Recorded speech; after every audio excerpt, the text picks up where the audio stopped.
Israel और फिलिस्तीन के बीच तनाव इस वक्त अपने चरम पर है।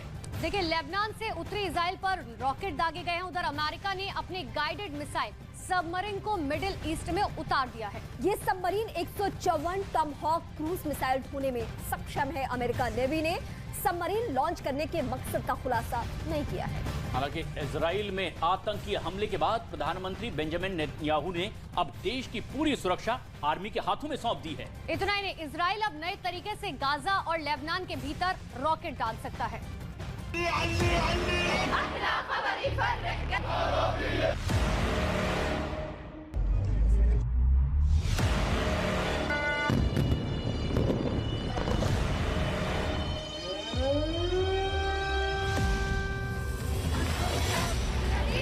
प्रदर्शन, हिंसा और खून। फिलिस्तीन इजराइल के बीच प्रचंड दुश्मनी के 3 नए अध्याय हैं। गाजा की सायरन का शोर अब इजराइल की राजधानी तेल अवीव में भी सुनाई दे रहा है।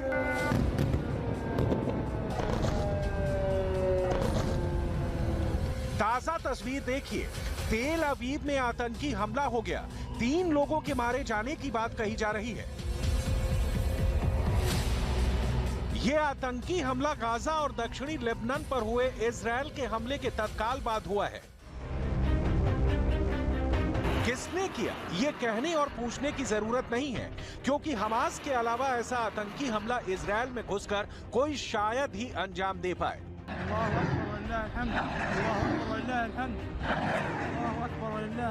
हालांकि हमास ने अब तक इसकी जिम्मेदारी नहीं ली। इजराइल के प्रधानमंत्री बेंजामिन नेतन्याहू ने देश की सुरक्षा की जिम्मेदारी लोकल पुलिस के हाथों से सेना को दे दिया है। इजराइल डिफेंस फोर्स के कमांडो ने इजराइल की सुरक्षा की कमान संभाल ली है।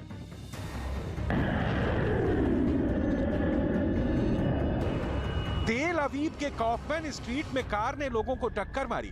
इसका वीडियो सोशल मीडिया पर वायरल हो रहा है। एक वीडियो में देखा जा सकता है कि तेज रफ्तार कार सड़क के किनारे चल रहे कई लोगों को रौंदते हुए गुजर गई। कुछ दूर जाने के बाद कार पलट गई। इसी बीच गोलीबारी की आवाज भी सुनाई दी।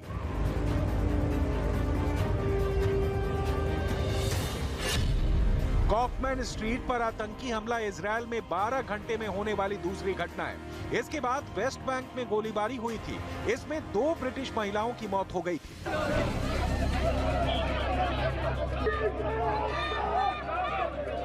बेंजामिन नेतन्याहू की चेतावनी के बावजूद इजराइल में आतंकी हमले नहीं रुक रहे। वैसे ये हमले बिल्कुल नए नहीं हैं। फिलिस्तीन इजराइल का संबंध ऐतिहासिक काल से रक्त रंजित रहा है, लेकिन इस बार मामले ने ज्यादा तूल पकड़ लिया है। इतना कि इजराइल में एटम बम गिराने की बातें तक उठ रही हैं। कहा जा रहा है कि ईरान की गोलबंदी और अमेरिका की शागिर्दगी में इजराइल दोनों तीसरा विश्व युद्ध छिड़ने की वजह न बन जाए।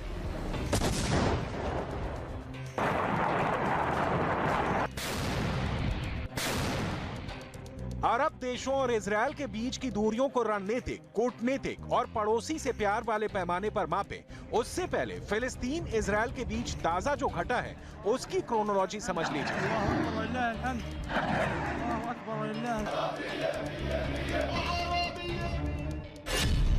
5 अप्रैल को इजराइल में यरूशलेम के अल अक्सा मस्जिद में पुलिस और फिलिस्तीनियों की बीच झड़प हुई।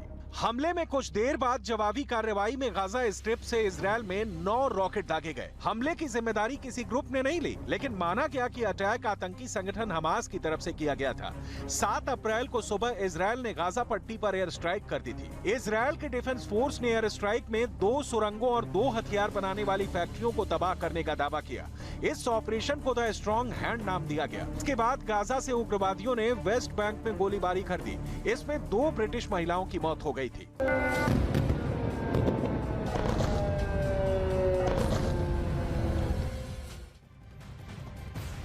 तो संयुक्त राष्ट्र संघ से लेकर इस्लामिक देशों के समूह OIC तक विवाद सुलझाने की कोशिश चलती रही है, लेकिन हासिल कुछ नहीं हुआ, क्योंकि ना फिलिस्तीन मानने को तैयार है, ना ही इजराइल। ऊपर से मुसीबत तो यह है कि कई अंतर्राष्ट्रीय शक्तियां फिलिस्तीन इजराइल विवाद को सुलगाए रखना चाहते हैं।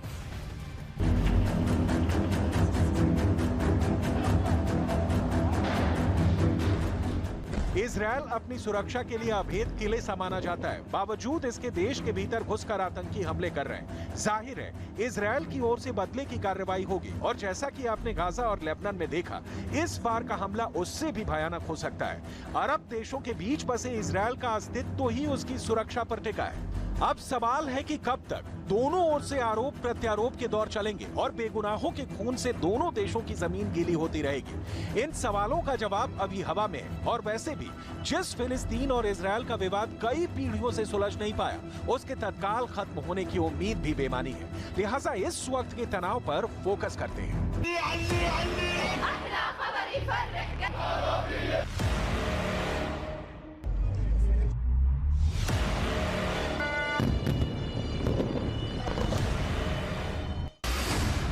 असल में गाजा पट्टी एक छोटा सा फिलिस्तीनी क्षेत्र है। ये मिस्र और इजरायल के भूमध्य सागरीय तट पर स्थित है। इस इलाके में हमास का शासन है, जो इजरायल विरोधी आतंकी समूह है। इलाके पर कब्जे की इजरायल कई बार कोशिश कर चुका है, लेकिन हर बार हमास से उसका कड़ा संघर्ष होता है। गाजा और वेस्ट बैंक में रहने वाले फिलिस्तीनियों का कहना है कि वो इजरायल के प्रतिबंधों से पीड़ित हैं, जबकि इजरायल का कहना है कि वो केवल फिलिस्तीनी हमास से खुद को बचाने के लिए काम कर रहा है।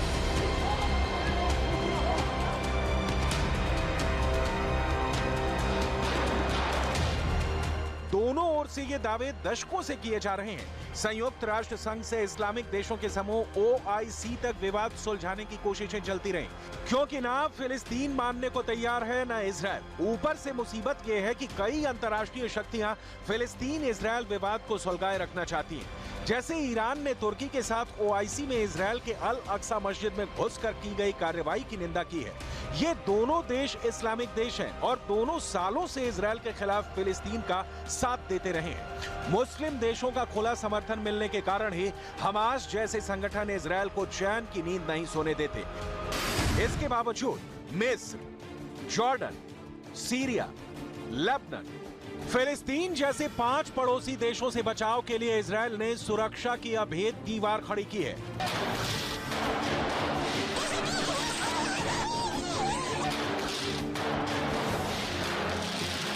मतलब इजरायल के चारों ओर मुस्लिम मुल्क हैं। हालांकि अरब देशों के बीच बसा इजरायल नक्शे पर भले ही अकेला दिखता है, लेकिन उसके साथ अमेरिका की ताकत है, कूटनीतिक और सैन्य दोनों तौर पर। अमेरिका इजरायल के बार बार की वॉर एक्सरसाइज की तस्वीरें इसकी गवाह हैं। असल में इजरायल का सबसे बड़ा दुश्मन गाजा की सीमित शक्ति नहीं है, असली दुश्मन है ईरान, जिसका खुला समर्थन इजरायल के खिलाफ खड़े हर गुट को है।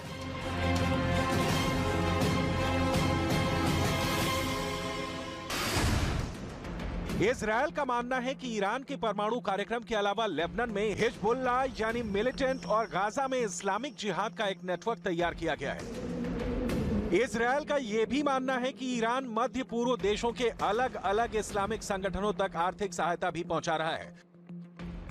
गाजा में इस्लामिक जिहाद संगठन हमास, लेबनान में हिजबुल्लाह मिलिटेंट ग्रुप, सीरिया में शिया मिलिशिया ग्रुप और यमन में हूथी संगठन को ईरान मदद कर रहा है, जिसके कारण पूरे मध्य पूर्व में उथल पुथल मची है। ईरान हिजबुल्लाह संगठन यूक्रेन युद्ध में रूस की मदद कर रहा है।